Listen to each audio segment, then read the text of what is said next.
Spain want your data. Your data is under attack. 42 pieces of information required to go on holiday to Spain. This is some of the reports that are coming out of the mainstream media about what information you need to give when you check into your hotels, hire a car here in Spain since the new rules came into place on the 2nd of December. Well, my name's Mr. TravelON. I've been in the travel industry for 25 plus years and, well, I'm on the ground. So I'm going to give you the real information and the truth about what data you need to give when you arrive in Spain. And I'm going to give you some tips to make the process a little bit smoother. The one thing that I do need to say is there is nothing to worry about. Not much has changed at all when it comes to you coming on holiday.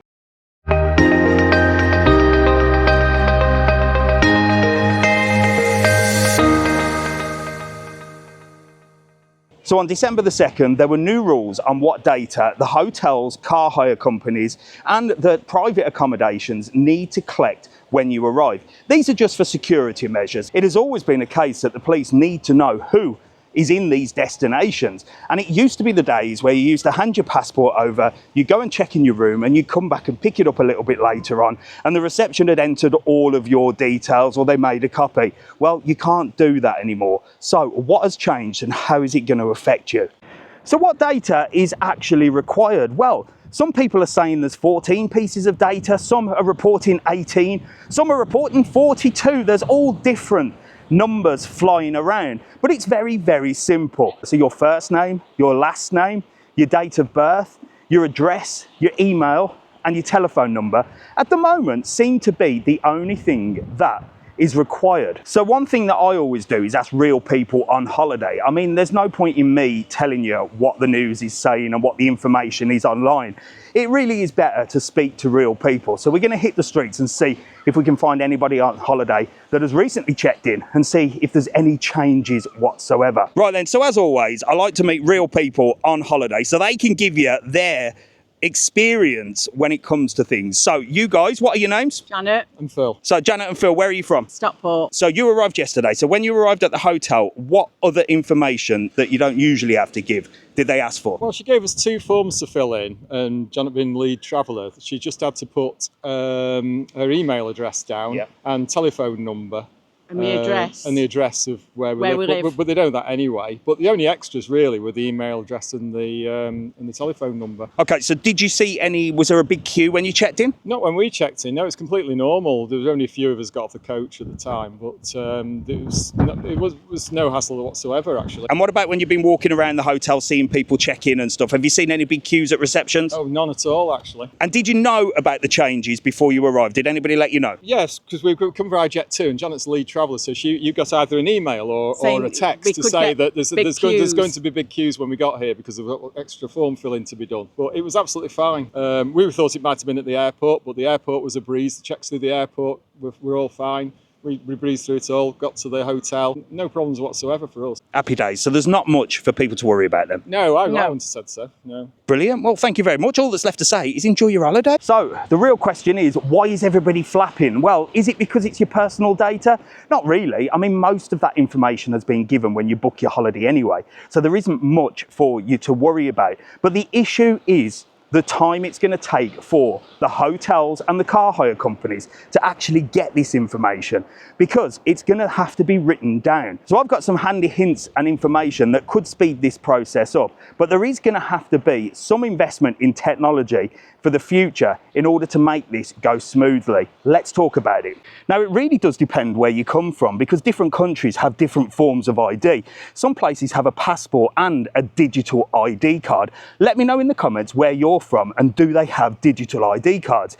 Here in Spain, Spanish citizens have a Spanish passport and they also have something called a DNI, which is a digital card, a photo ID. Now, when they hand that over, when they're checking in a hotel or hiring a car, it's simply scanned and all that data is already there. The name, the address, the date of birth, everything that's needed is on that digital ID. That's then sent to the authorities and job's done. It's very, very fast. I know, being a UK citizen, you usually only arrive with a passport and that doesn't have that information, does it? So you are going to have to fill out a form, and this is where it could cause a little bit of a backlog, especially at places like car hire and checking in receptions. The information gathered also has to be kept and stored for 3 years. Now, with data protection and all things like that, it can get very costly. Now, your big hotels and your big car hire companies, well, it's not really going to affect them. They're going to be able to bring in the technology in order to do that. It's your smaller hotels, your smaller private accommodations that might struggle. So that's going to be a future issue. And it's nothing you as a tourist or a holidaymaker needs to worry about. The obligation to collect this data is down to the hotels and the car hire companies. If they don't ask for it, there's no legal requirement for you to do so. So it really will depend on the hotel and the car hire company that you use. Like I said, the bigger brands will already have things in place and be able to invest further in things that are going to be needed in order to speed up check-in. But what can you do to make things a little bit quicker? I'll tell you. It's all about preparation. It's like being in a supermarket. I don't know about you, but when you've been waiting quite a while at the checkout of a supermarket and the person that's actually paying for their products is fiddling around in their bag to find their credit card or cash, deciding how to pay, well, it really does get on my nerves, because I think you could have organised that before you got to the end. Now you're holding up everybody else. Well, it's going to be the same here. Now, my advice to you is to have your personal information printed out. Like I said, it's only your name, your address, your email address, and your telephone number. So if you have all that to hand, then you can simply hand that over to the reception or the car hire company, and they can just copy it and put it in to the computer. Now, if you're one of these paranoid people that says, I don't want to give any data, well, at the moment, it's all manual. So nobody's going to be checking whether your email and telephone number or address is correct. I mean, I am not saying falsify information at all, but if you are that type of person, there is no way for people to check. This is where the digital ID comes in, because it's a lot quicker. They can scan that information and they have it. But if you're a bit paranoid about giving your name, address, email address and phone number to a hotel reception, well, maybe you need to ask yourself, are you being a little bit too paranoid?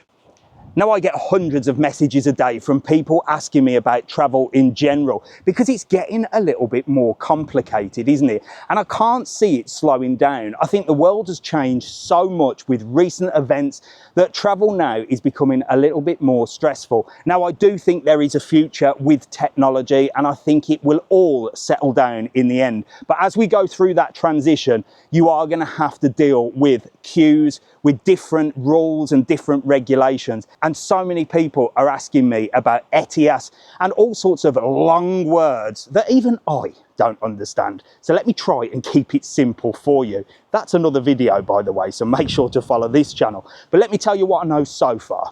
So ETIAS is the European Travel and Information Authorisation System.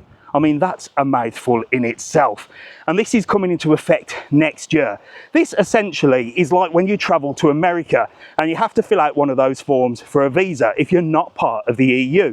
That's pretty much all it's going to be. It's going to be £7, I think, in order to apply. But again, there's not much to worry about. This is only needed for those people travelling to the EU from outside the EU.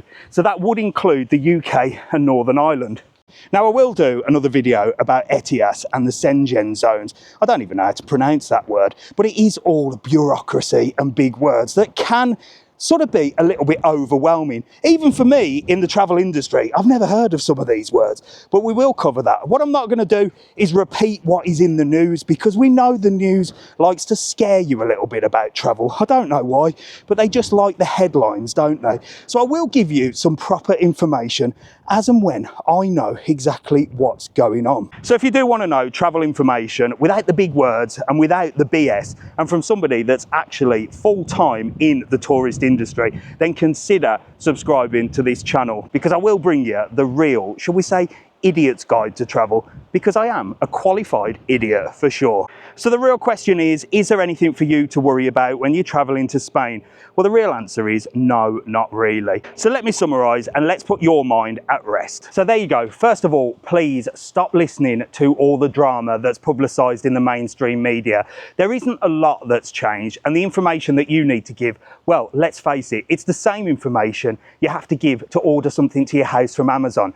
I mean, they're hardly asking for a lot, are they? Now, there is reports that you're going to be asked for your bank details and to prove that you've got enough money for your stay. This is absolute nonsense. This is if you arrive with a one-way ticket, no accommodation. Of course, any country is going to ask you, where are you staying and have you got the funds and how long are you staying for? That is just standard practice, but it's all been blown out of proportion. For you as a tourist, there is nothing for you to worry about. Legally, it is the requirement of the hotel, the car hire company, the accommodation to get your information. It's not up to you to offer that information. So if you're not asked, do not panic. But what I would say is what I said during the video, maybe have yourself some information ready so you can just hand that over. That will speed the process up because you are going to have to fill out a form manually. So if you've got that information, whether it be written, typed, printed on your phone, you can just hand that over, and then the reception, the car hire company, whoever is dealing with you at the time can put that information into the computer, and it will speed up your holiday and the people behind you. But there may be delays, there may not. It really also depends on the time of the year. If you're going to come for Christmas, it's going to be busy regardless. Summer, it's going to be busy regardless. Travel is stressful at the best of times and it's changing, so it is going to be more stressful wherever you go. But if you're organised, that is the key. Organise yourself so that you are ready, prepared, and then there won't be any surprises, will there? I do hope that information has put your mind at rest, and don't hesitate to contact me if you've got any questions. I'll be glad to answer them for you. From me, Mr. TravelON, it's goodbye. Stay safe, enjoy your travels, because that's what it's all about. Don't let all this bureaucracy, paperwork, mainstream media, and all the other nonsense cloud your vision of a beautiful holiday wherever you go. If you're visiting us here in the Canary Islands, you're welcome, open-armed. Lanzarote loves tourism, and we look forward to you visiting the Canary Islands and having a fantastic holiday. I'll see you soon. Make sure to hit that subscribe button. See you later.